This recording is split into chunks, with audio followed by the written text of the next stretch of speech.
Let's talk about the national anthem. Yes, the national anthem. Let's talk about the national anthem. There was a time, and you were talking privately amongst your friends. Because, you know, I mean, unless you're one of those people who entertain fans through your Facebook page or you actually, you know what? I had just started this Facebook thing and I didn't understand it. I really didn't. And I knew that I had to update. Right. Update, you know. And you were just... I was like, updating. Speaking. Right. And I realized that, you know, it's not... These are not my friends. These are people I don't know, actually. They're your friends? It's people you haven't seen? These are people I don't know, and I don't know who is on this side. You know? Some people are here for good reasons, and some people are here for negative reasons. Completely. You know? It's like sometimes I'll put something up on my site, like I'll say... I'll put up a new picture of myself. Right. And then somebody will just say, "Ooh, you think you're all that?" And I'm like, oh, sorry. One of your so-called friends. Yeah, I'm like, ooh, hater. Good. Sounds like haterade, like drink some of that haterade. Like major, but to put everybody into perspective, Thandiswa was at a gig, from what I understand, where she was asked to sing the national anthem, and she was uncomfortable with a certain section of that particular anthem. Anyway, she posted it on Facebook. Next thing you know, it's like in the news. Thandiswa, hey, I'm on John Coleman and everything. Good grief. You know what I mean? But you know, what I responded to was the fact that I'm not saying it's right, but I have a problem with this stem. Yeah, well, you know what my whole thing was that these two songs for me seem to be at loggerheads. It's like the concepts that they stand for.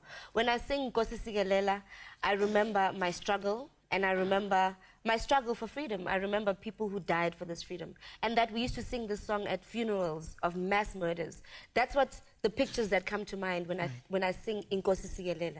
And then when I hear Distem, the pictures that come to mind are of oppression and the oppressors.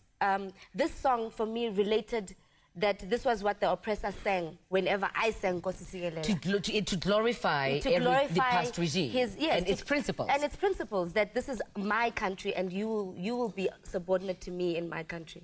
So I was like questioning this thing that as a new South African, of course I understand that we have to deal with reconciliation and bringing this country together. But in order to do that, these concepts have to make sense. They can't just be concepts. Like you can't suddenly call us a rainbow nation and then we must be a rainbow.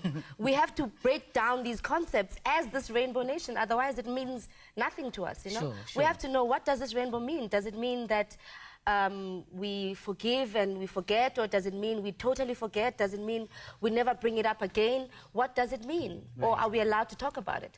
So for me, the issue of the national anthem was actually an issue of freedom, and the freedom to be able to say, I don't feel comfortable with this particular moment in my freedom. And also our freedom is still at the stage where it's being...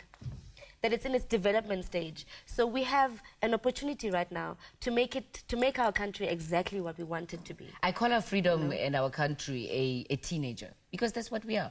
A 16-year-olds, and we come with the problems of a 16-year-old. And just for clarification, because I know we will upset people by what we've just said, these views are mine and Thandiswa's. They do not represent the views of the SABC, my mother, my grandmother, anybody else. The point is, it's just like, these are our individual views, and since we live in a country that guarantees freedom of expression, isn't it a beautiful thing? Hello.